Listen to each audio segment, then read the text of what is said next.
और इसी मुद्दे पर ज्यादा बातचीत के लिए हमारे साथ खास मेहमान भी मौजूद है। सबसे पहले परिचय आपका करवा देती हूँ। बीजेपी से प्रवक्ता राघवेंद्र जी हमारे साथ है, बहुत स्वागत है आपका। सपा नेता मेजर आशीष चतुर्वेदी जी हमारे साथ है, आपका भी बहुत स्वागत है। इसके अलावा कांग्रेस प्रवक्ता राज शर्मा जी हमारे साथ है, आपका भी बहुत स्वागत है। हिंदू धर्मगुरु साध्वी गतांबा जी हमारे साथ है, आपका भी बहुत स्वागत जी। उत्तर प्रदेश उत्तराखंड में सबसे पहले मेजर आशीष चतुर्वेदी जी, चर्चा की शुरुआत आपके साथ करना चाहूंगी। प्रधानमंत्री नरेंद्र मोदी ने राम मंदिर में धर्म ध्वजा को फहराया है, इससे आपत्ति तो नहीं होनी चाहिए। राम मंदिर धार्मिक केंद्र है, आस्था का केंद्र है, इसे राजनीतिक मुद्दा बनाने की आखिर जरूरत क्या पड़ रही है? आशीष जी।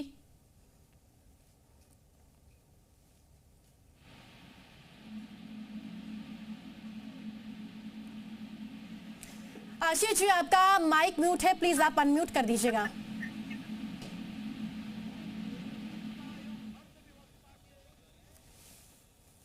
आशीष जी, मैं आपके पास आती हूँ। कुछ तकनीकी खामी है, शायद आपकी आवाज नहीं आ रही है। ठीक है, आपकी आवाज अब आ रही है, आप अपनी बात को रखिएगा।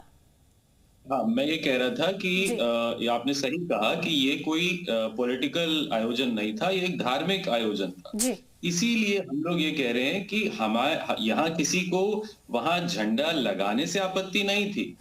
इस बात से आपत्ति थी कि भारतीय जनता पार्टी ऐसे जो भी कार्य होते हैं धार्मिक, उसमें प्रधानमंत्री को आगे क्यों करती है? ये कार्य क्षेत्र तो किसी न किसी धार्मिक व्यक्ति के हाथों होना चाहिए था। अब आप तुलना करिए, क्या 26 जनवरी 15 अगस्त को क्या आप किसी धर्मगुरु को बुलाएंगे झंडा फहराने के लिए लाल किले पे? आप नहीं बुलाएंगे ना, क्योंकि वो कार्य क्षेत्र प्रधानमंत्री का है, वहां वो झंडा फहराते हैं। इसी तरह जब मंदिर में कोई कार्य होता है तो उसका कार्य क्षेत्र जो है वो किसी धार्मिक व्यक्ति के द्वारा किया जाना चाहिए। ये हम लोगों की और यही एक धारणा भी है और यही सही चीज भी है। तो इस पे राजनीति हम नहीं कर रहे हैं, राजनीति तो भारतीय जनता पार्टी कर रही है। और हाँ, जहां तक आपने सवाल उठाया कि कुछ ऐसे पोस्टर लगाए गए, तो ये बिल्कुल ठीक नहीं है। ये बात बिल्कुल ऐसी कोई बात नहीं करनी चाहिए जिससे कि जो मुद्दे अब खत्म हो चुके हैं उनको पुनः जो है वो हवा देने की कोई आवश्यकता नहीं।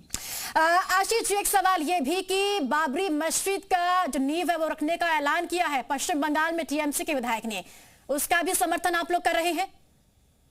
नहीं, ऐसी देखिए, अब जो सुप्रीम कोर्ट ने एक बार फैसला दे दिया है वो अब हर एक व्यक्ति ने मान लिया है। देश उस चीज को पीछे छोड़ के आगे बढ़ रहा है। हमें विकास की ओर देखना है, हमें उसे बीते हुए अतीत में नहीं ले जाना है केवल अपने राजनीतिक लाभ के लिए। तो मैं ऐसे लोगों को यही कहना चाहूंगा कि आप अपनी व्यक्तिगत जो आपकी महत्वाकांक्षा या सोच है उसको जो है देश में थोपने का, यानी कि व्यक्तिगत महत्वाकांक्षा है। मैं आपके पास लौटती हूँ। राघवेंद्र जी हमारे साथ। राघवेंद्र जी, आप लोग ये मान रहे हैं कि विपक्ष तमाम जो मुद्दे हैं इस पर राजनीति कर रहा है, वो धर्म से जुड़ा हुआ मुद्दा ही क्यों ना हो, लेकिन आशीष जी कहते हैं कि बीजेपी ही राजनीति कर रही है। अगर राम मंदिर का अगर बात आती है, ध्वजारोहण की, ध्वज स्थापना की, तो वहां पर साधु संतों से ये काम क्यों नहीं करवाया? क्या प्रधानमंत्री को आने की जरूरत क्या पड़ गई? देखिए मैडम, अपना अपना क्षेत्र होता है। अगर राजनीतिक व्यक्ति कोई धार्मिक विषयों में दखल देगा तो इसी प्रकार की बेसिर की बातें करेगा। मैं बार बार कह चुका हूँ, ऐसी जानकारी भी इनको होगी कि प्रधानमंत्री जी यजमान की हैसियत से गए थे, कोई पुरोहित की हैसियत से नहीं गए थे, तो प्रकाश विद्वान की हैसियत से नहीं गए थे। जब याद करिए, जब उसमें नींव रखी गई थी तब भी प्रकाश पंडितों द्वारा नींव रखाई गई थी। उसके बाद जब उसका प्राण प्रतिष्ठा हुई, प्राण प्रतिष्ठा के समय भी जो प्रकाश पंडित थे उन लोगों ने तीर्थ वाचन किया और उसके माध्यम से उसे प्राण प्रतिष्ठा की गई। तीनों कार्यक्रमों में माननीय प्रधानमंत्री जी यजमान की हैसियत से गए थे। यजमान की हैसियत से जाया जा सकता है। ये कार्यक्रम कोई भारतीय जनता पार्टी का कार्यक्रम नहीं था। ये कार्यक्रम श्री राम जन्मभूमि तीर्थ ट्रस्ट का था। तीर्थ ट्रस्ट वालों ने माननीय प्रधानमंत्री जी को बुलाया, माननीय प्रधानमंत्री जी गए, उन्हें विवाद की क्या बात है? वास्तविकता ये है, इनको ये हिंदू धर्म के जितने भी कार्यक्रम होते हैं, हिंदू धर्म के जितने भी तीज त्योहार होती हैं, जितनी भी मान्यताएं होती हैं, उनको ये लोग उपहास का पात्र बनाते हैं। राघवेंद्र जी, अवधेश प्रसाद सवाल उठा रहे हैं कि आखिर मुझे निमंत्रण क्यों नहीं मिला? वो भी वहीं के सांसद है। अरे भाई, जब इनको निमंत्रण दिया गया था, जब प्राण प्रतिष्ठा की गई थी, तो अवधेश प्रसाद को भी बुलाया गया था विधायक की हैसियत से।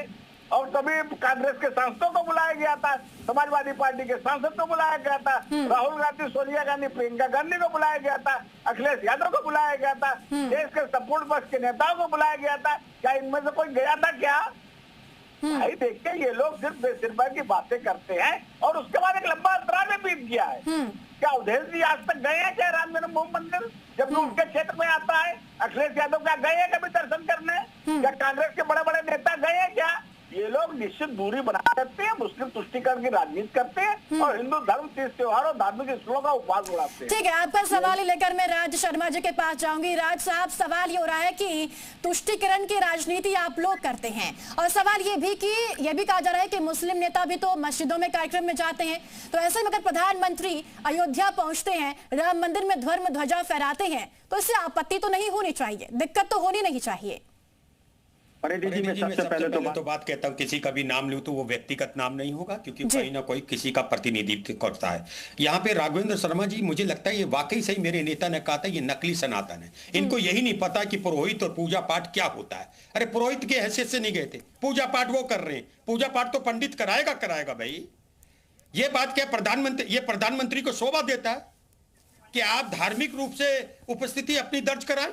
शंकराचार्य जी से करा देते। जैसे मैं कहता हूं, मुझे बहुत खुशी है, कल जब धर्म ध्वजा फहराया गया, मेरी रग रग में मुझे खुशियां हुई, लेकिन उस खुशियों को जो एक लूटपाट कर दी गई, वो लूटपाट ये गई कि वहां मुझे कोई शंकराचार्य नहीं दिख रहे थे। शंकराचार्य जी को क्यों नहीं बुलाते? अभी आशीष भाई ने भी एक बात कही, क्या लाल किले में किसी शंकराचार्य जी से भाषण करवा देंगे? नहीं कराएंगे। देखिए, प्रधानमंत्री किसी समुदाय ने वोट दिया या नहीं, पहली बात तो वोट किसने किसको दिया नहीं दिया ये कोई नहीं जानता है, ये सिर्फ एक आकलन होता है। मैं ये मानता हूं कि जब प्रधानमंत्री हो जाता है, यहाँ पे 6 से 7 धर्म के लोग रहते हैं, वो सब धार्मिक लोगों को लेके चलना चाहिए। अगर एक और बात कहना चाहता हूं कि अगर प्रधानमंत्री जी योगी जी एक बार को जा सकते थे, क्योंकि वो मठाधीश है। देखिए, मठाधीश है, वो सनातन धर्म के लिए एक लकीर है, लेकिन प्रधानमंत्री जी ना जाते, मैं कहता हूं और उल्लास का पर्व बन जाता। अच्छा, एक चीज मैं और यहाँ पर बोलना चाहूंगी राज शर्मा जी, आपने कहा कि सभी धर्मों को बुलाना चाहिए था, लेकिन मैं यहाँ पर यह भी बताना चाहूंगी कि इकबाल अंसारी, नाम आपने सुना होगा, बाबरी मस्जिद के पक्षकार, उनको भी निमंत्रण दिया गया था, उन्होंने कहा कि मैं जाऊंगा और वो गए वहां पर। क्या इकबाल अंसारी ही पूरा देश है, या क्या नरेंद्र मोदी जी पूरा देश है? पूरा देश है। आप शंकराचार्य, मुझे इच्छा मैं आप ही से पूछ लूं, मैं एक बात बताता हूं, देखिए कि आप बताइए शंकराचार्य जी वहां होना चाहिए नहीं होना चाहिए? करोड़ों लोग देख रहे हैं आपके टीवी, क्या होना नहीं चाहिए था? अगर कितना मजा आ जाता कि हमारे शंकराचार्य जो हमारे देश में हिंदुओं को रिप्रेजेंट करते हैं, अगर वो पूजा पाठ कर रहे होते, परिधि जी, इस दिन को और खास बनाया जा सकता था। वहां से भाषण देना, वहां से राजनीतिक भाषण देना मैं नहीं चाहता। मुझे दुनिया में सबसे ज्यादा खुशी है, मैं राम को पूछता हूं, मैं पुरुषोत्तम राम कहता हूं और राघवेंद्र सिंह राम लल्ला कहते हैं, ये अंतर है इन पे। पुरुषोत्तम राम है पहला। अब शकुन तो यही हो गया था जिस दिन एक इंसान, एक देश का मुखिया राम को बच्चे के रूप में उंगली पकड़ के ले जा रहा था। अरे कौन इस धरती में पैदा हो गया जो भगवान को उंगली पकड़कर उसके घर तक ले जाएगा? ये तो यार बड़ा गजब कर दिया।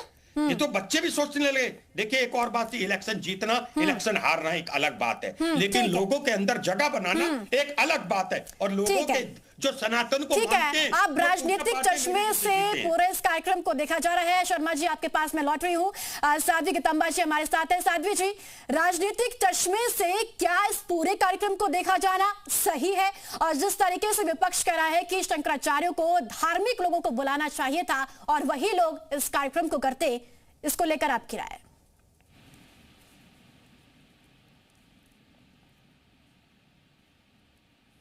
साध्वी जी, आपका माइक म्यूट है, प्लीज आप अनम्यूट कर दीजिए।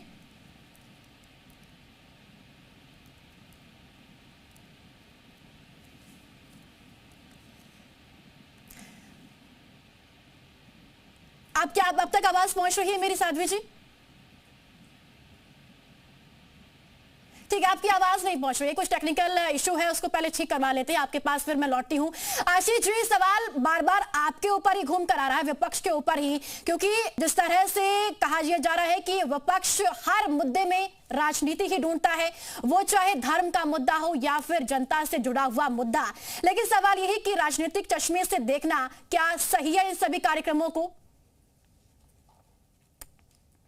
चीज को कि राजनीतिक नजरिए से तो भारतीय जनता पार्टी, उसका राजनीतिकरण कौन कर रहा है? देखिए, पिछली बार जब प्राण प्रतिष्ठा हुई थी तो ये तब भी यही बात उठी थी कि क्या जो धर्म विशेष, जो धर्म के नेतृत्व करने वाले लोग हैं, क्या उनके हाथों नहीं कराया जाना चाहिए था? तो क्या यदि आप संवैधानिक रूप से देखते हैं कि संवैधानिक रूप से देश का जो प्रथम सबसे सर्वोच्च पद है राष्ट्रपति, या तो आप उसको बुलाते, उनको भी नहीं बुलाया गया, धर्मगुरुओं को भी नहीं बुलाया गया। राजनीति करने के लिए आपने प्रधानमंत्री को वहां बैठा दिया, दिखाने के लिए आपने एक मैसेज दिया।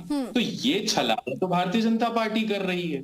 हम तो कह रहे हैं भाई, जिसको मंदिर जाना है जाए, जिसको मस्जिद जाना है जाए, लेकिन प्रधानमंत्री किसी पार्टी का नहीं होता, किसी धर्म का नहीं होता, उसे सब जगह जाना और उसकी छवि वैसी रहनी चाहिए, वो सभी जगह जाए, तो वो जरूरी है। और जैसा मैंने पहले भी कहा कि भाई आप ये इसका राजनीतिकरण तो आप कर रहे हैं। धार्मिक क्षेत्र, हम तो हमेशा मूलभूत मुद्दों पे बात करते हैं कि आज देश पे कर्ज इतना ज्यादा हो गया, महंगाई इतनी ज्यादा बढ़ गई, टैक्सेस इतने ज्यादा बढ़ गए, उस पे तो ये लोग बात ही नहीं करते। ये तो हमेशा बस मंदिर पे और मस्जिद पे और मुसलमान इतने हो गए और यहाँ ये मुगल शासन होने वाला है। लेकिन जातिवाद का आरोप तो आप पर भी लगता है कि जाति के आधार पर आप भी बात करते हैं, आप भी मुद्दे उठाते हैं। ठीक है, मैं आपके पास लौट रही हूँ ये सवाल लेकर। साध्वी जी हमारे साथ मौजूद है, उनके पास में चलती हूँ। साध्वी जी, सवाल आपसे वही कि क्या इस मुद्दे को राजनीतिक नजरिए से, राजनीतिक चश्मे से देखना क्या जरूरी है, क्या सही है? आपका तर्क क्या है? नहीं, इन लोगों के पेट में हमेशा दर्द होता है प्रधानमंत्री मोदी जी को देख करके। इनको ये नहीं पता है कि वो एक तरह से साधु ही है। सा मतलब होता है माया, धू मतलब होता है धुनना। जिसने उस माया को धुन दिया वो साधु है। जिसने अपने पत्नी का त्याग कर दिया वो साधु है। जिसने अपने परिवार का त्याग कर दिया वो साधु है। बस वस्त्र ही साधु नहीं होता है, अंदर की अंतरात्मा भी साधु होती है। वो तो साधु है। अगर वो झंडा फहरा रहे तो इसमें क्या बुराई है? शंकराचार्य का लेबल लगा करके ही झंडा नहीं फहराया जाता है। हमारे देश के लिए इतना उन्होंने किया है और आप लोगों के पेट में दर्द होता है। हमारे समाज के लिए इतना इन्होंने किया है, सनातन धर्म के लिए इतना आगे बढ़े हैं, तो हम तो उनका सम्मान करते हैं। भाई, आप लोगों को बुरा लगता है, पेट में दर्द होता है, तो दवा खाइए और आराम करिए, क्योंकि ये सनातन धर्मियों का ध्वज है और सनातन धर्म वाले उसको बड़े श्रद्धा से देख रहे हैं। उनको देखने दीजिए। आप लोग राजनीति से देख रहे हैं, आपके पेट में दर्द हो रहा है तो दवा खा के विश्राम करिए। और वो मंदिर जो है सनातन धर्मियों का है और सनातन धर्म में अगर मोदी जी झंडा फहराए हैं ये स्वागत योग्य है। और उनका हम साधु सन्यासी खुद हम साधु सन्यासी उनका स्वागत करते हैं। राज शर्मा जी, साधु सन्यासी जब खुद इस बात का स्वागत कर रहे हैं कि पिया माँ के ध्वज फहराएं, फिर दिक्कत किस लिए? उन्होंने कहा कि प्रधानमंत्री जी ने अपनी वाइफ को त्यागा नहीं। साध्वी जी, ये कह के आपने हिंदुस्तान की नहीं, संसार की हर महिला की बेटी छोड़ के आ गए। वो त्यागना क्या होता है? अरे त्याग तो सामाजिक रूप से फिर मुख्यमंत्री होते हुए उन्होंने अपने आप को क्यों दिखाया था? बताइए आप। शादीशुदा होने के बाद ऐसे छोड़ के राज शर्मा जी, आप मुद्दे को भटका रहे हैं। राज शर्मा जी, अब आप मुद्दे को भटका रहे हैं, प्लीज आप मुद्दे पर ही आइए। जो मेरा सवाल है उसी बात का जवाब दीजिएगा, क्योंकि साध्वी जी का मानना यह है कि अगर प्रधानमंत्री धर्म ध्वजा फहराए हैं तो साधु संतों को कोई आपत्ति नहीं है उस चीज में। राज शर्मा जी, देखिए आप मुद्दे को भटका रहे हैं, मुद्दे को आप भटका रहे हैं। राघवेंद्र जी, आपके पास आती हूँ। राघवेंद्र जी, जिस तरह से अब सारी चीजें उठकर सामने आ रही है, लेकिन सवाल आपसे यह भी किया जा रहा है कि अगर प्रधानमंत्री ने धर्म ध्वजा फहराई है, हालांकि साधु संतों को तो कोई आपत्ति नहीं है और साथ ही साथ जो अयोध्या वासी है कई लोग वो भी मान रहे हैं कि हमें कोई आपत्ति नहीं है, लेकिन विपक्ष बार बार आपत्ति जाहिर कर रहा है, वो चाहे राम मंदिर प्राण प्रतिष्ठा का कार्यक्रम हो या फिर धर्म ध्वजा का कार्यक्रम हो। इससे साफ तौर पर यह जाहिर करने की कोशिश की जा रही है, विपक्ष कह रहा है कि इससे कहीं ना कहीं सीधा सीधा फायदा आपको आने वाले समय में मिलने वाला है। हाँ, निश्चित रूप से हम स्वीकार करते हैं, इसका फायदा हमें मिलेगा। भाई देखिए, बाई प्रोडक्ट के रूप में है। हम लोगों ने जो चुनाव लड़ते हैं वो इन विषयों पर नहीं लड़ते हैं। हम लोग जो विकास और सुशासन के नाम पर चुनाव लड़ते हैं, लेकिन अगर कोई बाई प्रोडक्ट के रूप में हमको फायदा मिल रहा है तो इनको पेट पर दर्द क्यों हो रहा है? जो लोग भी अभी कृष्ण जन्म मंदिर है उसमें बनवा ले, उसमें धर्म ध्वजा फहराए, मंदिर बनाए। ये लोग तो मंदिर जाने से परहेज करते हैं, हमारे तीर्थ त्योहार मनाने से परहेज करते हैं, हिंदू धर्म का अपमान कराते हैं, जितने भी हमारे कार्यक्रम होते हैं उसका उपहास उड़ाते हैं। राम जन्मभूमि ट्रस्ट में अभी तक ये लोग गए नहीं है। ये लोग बात करते हैं इस प्रकार की हिंदू धर्म के अपमान की। राम जन्मभूमि मंदिर में इन लोगों ने धर्म ध्वजा क्यों फहराई? अरे आप लोग राजनीति करना ही नहीं जानते हैं। क्या राजनीति होती, कैसे राजनीति की जाती है, बता रहे हैं माननीय प्रधानमंत्री। मतलब राजनीति में आप धर्म का इस्तेमाल कर रहे हैं? नहीं, राजनीति में धर्म का इस्तेमाल कहाँ कर रहे हैं भाई? अगर कोई मस्जिद में कोई मुसलमान बुलाता है तो वहां पर भी जाते हैं माननीय प्रधानमंत्री जी। अगर कोई चर्च में बुलाता है वहां भी जाते हैं। हम लोग जो गुरुद्वारे में भी माननीय प्रधानमंत्री जी को देखा है। ऐसी कोई बात नहीं है। हम लोग के चुनाव घोषणा पत्र में ऐसी कोई चीज नहीं होती है, ना अभी तक हम लोगों ने इसका कोई राजनीतिक लाभ लिया है। भारतीय जनता पार्टी, हम लोग जो अगला चुनाव लड़ेंगे वो सुशासन और विकास के नाम पर लड़ेंगे। लेकिन देश की जनता, हिंदू जनमानस आज की तारीख में बहुत प्रसन्नता है। 500 वर्षों का गुलामी का कलंक हमारे माथे से मिटा है। धर्म ध्वजा के रूप में नया इतिहास रचा जा रहा है। इन लोगों के पेट में इसीलिए दर्ज हो रहा है। आशीष जी, कोई राजनीतिक लाभ नहीं लिया गया है धर्म के आधार पर, जाति के आधार पर? नहीं, देखिए, धर्म के आधार पर तो पूरी तरह भारतीय जनता पार्टी ही वोट मांगती है। वरना कोई आवश्यकता नहीं थी कि देश के प्रधानमंत्री को वहां ऐसा पेश किया गया कि भाई उन्होंने प्राण प्रतिष्ठा करी है, उन्होंने ही ध्वज फहराया है। ये करने की आवश्यकता नहीं थी। उनको बताना चाहिए था कि देश पे जो इतने लाख करोड़ का कर्ज आपने लाद दिया है, क्योंकि उन सवालों से बचना है। अभी नेपाल और चीन ने हमारे देश की जमीन कब्जाई हुई है, उन सवालों से बचना है। तो फिर कैसे बचेंगे? तो आप प्राण प्रतिष्ठा में बैठ जाइए, फिर आप ध्वजारोहण करिए वहां पे। तो ये काम मैंने जैसे पहले भी कहा, क्या भारतीय जनता पार्टी के प्रवक्ता जो इतना ज्ञान दे रहे हैं, क्या किसी धर्माचार्य को बुला के ध्वजारोहण कराएंगे लाल किले पे इस बार 15 अगस्त को? जो आने वाले 15 अगस्त को, 26 जनवरी को, क्या प्रधानमंत्री की जगह किसी धर्माचार्य को बुलाएंगे? इसका जवाब दे दें। सारा पेट में दर्द किधर हो जाएगा, अभी पता चल जाएगा इनको। अभी हो जाएगा पेट में दर्द, और पेट में नहीं। राघवेंद्र जी, जल्दी से रिएक्शन दीजिएगा क्योंकि समय की कमी है। राघवेंद्र जी भाई, क्या बोल रहे हैं, कैसे बोल रहे हैं? क्या प्रधानमंत्री जी क्या खुद अपना झंडा वहां पर फहराते हैं जाके? सरकारी कार्यक्रम होता है भाई लाल किले में। वो भाई जो सरकार जो व्यवस्था करती है, आज तक जितने भी देश के प्रधानमंत्री है उन्होंने ध्वजारोहण किया। और मैं फिर कहना चाहता हूँ, जो भगवा ध्वज का रोहण किया गया वहां पर ये भारतीय जनता पार्टी का कार्यक्रम नहीं था। ये श्री राम। चलिए राघवेंद्र जी, समय की कमी है, मुझे चर्चा को यहीं समाप्त करना होगा। आप सभी मेहमानों का बहुत शुक्रिया चर्चा में शामिल होने के लिए। सवाल वही कि धर्म ध्वजा पर जो सियासत गरमाई है, आखिर ये सियासत कहां तक पहुंचने वाली है? क्या इस कार्यक्रम को सियासी चश्मे से देखा जाना जरूरी है?